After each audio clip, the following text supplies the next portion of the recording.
ഇനിയൊരു മനുഷ്യജീവൻ പൊലിയാൻ പാടില്ല എന്ന് human rights mission protection society. കാട്ടാന ആക്രമണം തുടർക്കഥയായിക്കൊണ്ടിരിക്കുന്ന ആറളം ഫാമിൽ ഇനിയൊരു മനുഷ്യജീവൻ പോലും വന്യമൃഗശല്യത്താൽ പൊലിയാൻ പാടില്ല എന്ന് ഉദ്യോഗസ്ഥന്മാരോടും ഫോറസ്റ്റ് ഡിപ്പാർട്ട്മെന്റിനോടും ഹ്യൂമൻ റൈറ്റ്സ് മിഷൻ സംസ്ഥാന സമിതി ആവശ്യപ്പെടുകയുണ്ടായി. കഴിഞ്ഞ ദിവസം ഫാമിൽ കാട്ടാന ആക്രമണത്തിൽ വൃദ്ധ ദമ്പതികൾ മരിക്കാനിടയായ സംഭവത്തിൽ സമിതിയുടെ സംസ്ഥാന ഭാരവാഹികൾ അതീവ ദുഃഖം രേഖപ്പെടുത്തുകയും ഇന്ന് വീണ്ടും കാട്ടാന ആക്രമണം ഉണ്ടായി എന്നറിഞ്ഞ പശ്ചാത്തലത്തിൽ RRT ഓഫീസിന് മുൻപിൽ പ്രതിഷേധം നടത്തിയ ആറളം ഫാം നിവാസികളെ നേരിൽ കണ്ട് ആശ്വസിപ്പിക്കുന്നതിനും അവരുടെ പ്രതിഷേധത്തെ അംഗീകരിച്ചുകൊണ്ട് അവർക്ക് ഐക്യദാർഢ്യം സമിതി ഭാരവാഹികൾ അറിയിക്കുകയും ചെയ്തു. AC റൂമുകളിൽ ഇരുന്നു കൊണ്ടല്ല ആദിവാസി ജനവിഭാഗത്തിന്റെ പ്രശ്നങ്ങൾ ചർച്ച ചെയ്യേണ്ടത്, അവരുടെ ഇടയിലേക്ക് ഇറങ്ങിച്ചെന്നുകൊണ്ട് വേണം അവരുടെ പ്രശ്നങ്ങൾ കേൾക്കുവാനും അറിയുവാനുമെന്ന് സമിതി നേതാക്കൾ വിലയിരുത്തി. ആനമതിൽ നിർമ്മാണം ഇഴഞ്ഞു നീങ്ങുന്ന സാഹചര്യത്തിൽ കാലാവധി കഴിഞ്ഞിട്ടും പൂർത്തീകരിക്കാൻ സാധിക്കാത്ത കരാറുകാരനെ ടെർമിനേറ്റ് ചെയ്തുകൊണ്ട് യുദ്ധകാലടിസ്ഥാനത്തിൽ പുതിയ ആളെ വെച്ചുകൊണ്ട് എത്രയും വേഗം ആനമതിൽ നിർമ്മാണം പൂർത്തീകരിക്കണമെന്നും കൂടാതെ ഇതിനു മുമ്പ് കാട്ടാന ആക്രമണത്തിൽ പരിക്കേറ്റ വൈഷ്ണവ് എന്ന യുവാവിന്റെ ചികിത്സയും ആ കുടുംബത്തെയും പൂർണ്ണമായും സർക്കാർ ഏറ്റെടുക്കണമെന്നും ആവശ്യപ്പെട്ടു. കാട്ടിലെ മൃഗങ്ങൾക്ക് കാടിനുള്ളിൽ സുഖചികിത്സയും നടത്തണമെന്നും അല്ലാതെ കാട്ടിൽ നിന്നും വരുന്ന ആ വന്യമൃഗങ്ങൾക്ക് നാട്ടിലല്ല സുഖചികിത്സയും ആഹാരവും നൽകേണ്ടതെന്ന് അധികാരികൾ മനസ്സിലാക്കണമെന്നും ആവശ്യപ്പെട്ടു.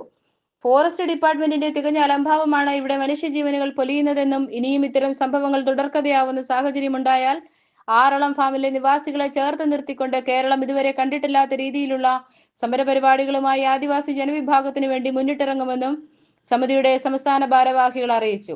RRT ഓഫീസിന് മുന്നിൽ നടത്തിയ പ്രതിഷേധ പരിപാടിക്ക് ഐക്യദാർഢ്യം പ്രകടിപ്പിച്ച ഹ്യൂമൻ റൈറ്റ്സ് മിഷൻ പ്രൊട്ടക്ഷൻ സൊസൈറ്റിയുടെ സംസ്ഥാന പ്രസിഡന്റ് ശ്രീ അജീഷ് മൈക്കിൽ, സംസ്ഥാന general secretary Shri IR Aneesh, ജില്ലാ പ്രസിഡന്റ് K കേളപ്പൻ, ജില്ലാ secretary AM Michael, taluk president PT Dasappan, taluk coordinator MT Vijayan, committee അംഗം തോമസ് കണ്ണൻകുഴ തുടങ്ങിയവർ സംസാരിച്ചു. പ്രതിഷേധ ചടങ്ങിൽ ബ്ലോക്ക് മെമ്പർ ശ്രീമതി ശോഭ മനോഹരൻ, ശ്രീ കൃഷ്ണൻ അരുവിക്കര, ശ്രീ മനു KR, ശ്രീ മോഹനൻ തുടങ്ങിയവർ പങ്കെടുത്തു. മലബാർ മീഡിയ ന്യൂസിന് വേണ്ടി ധന്യമോൾ, കൊച്ചിയിൽ നിന്നും. കിലോമീറ്റർ ഫെൻസിംഗ് ഉണ്ടായിരുന്നു. ശക്തമായി അവരതിനെ പരിപാലിച്ചു. നമ്മളൊക്കെ വന്ന വർഷങ്ങളിലും ആന ഇറങ്ങുന്നുണ്ട്. ആ ആന എന്തുകൊണ്ടാണ് ഇവിടെ പെറ്റുവരുകാതെ നിന്നത്? കൃത്യമായി ആ ഫെൻസിങ്ങിനെ അന്നത്തെ ഫോറസ്റ്റ് ഉദ്യോഗസ്ഥന്മാർ പരിപാലിച്ചു. ഇന്ന് എന്താ ചെയ്യുന്നത്? ആന മരിക്കും ആരെങ്കിലും ജനങ്ങൾ മരിക്കുമ്പോൾ ഇതാ ഫോട്ടോ ഇടും. നിങ്ങളോട് ഒറ്റ വാക്കിൽ പറയുന്നു, നിങ്ങളുടെ കൂടെ നിങ്ങളിൽ ഒരാളായി നിങ്ങളോടൊപ്പം ഞങ്ങൾ ഹ്യൂമൻ റൈറ്റ്സ് മിഷൻ എന്ന് പറഞ്ഞ സംഘടന കണ്ടിട്ടില്ല. ഉദ്യോഗസ്ഥന്മാർ കണ്ടിട്ടുണ്ട്, അവർക്ക് അതിനുള്ള കാര്യങ്ങളുണ്ട്. പക്ഷേ ആ ഒരു സ്ഥലം കണ്ടു കഴിഞ്ഞ്, അല്ലെങ്കിൽ ആന വരുന്ന സ്ഥലം കണ്ടു കഴിഞ്ഞാൽ തന്നെ നമുക്ക് മനസ്സിലാകും ഇത് അതിദാരുണമായ ഭീകരമായ സ്ഥലമാണെന്നുള്ളത്. അല്ലെങ്കിൽ ആനയ്ക്കൊന്ന് ഇപ്പോൾ ഇന്നലെ വന്ന ഒരു പോസ്റ്റ് നിങ്ങൾ സമൂഹ മാധ്യമങ്ങളിലൊക്കെ കണ്ടിട്ടുണ്ടാകും.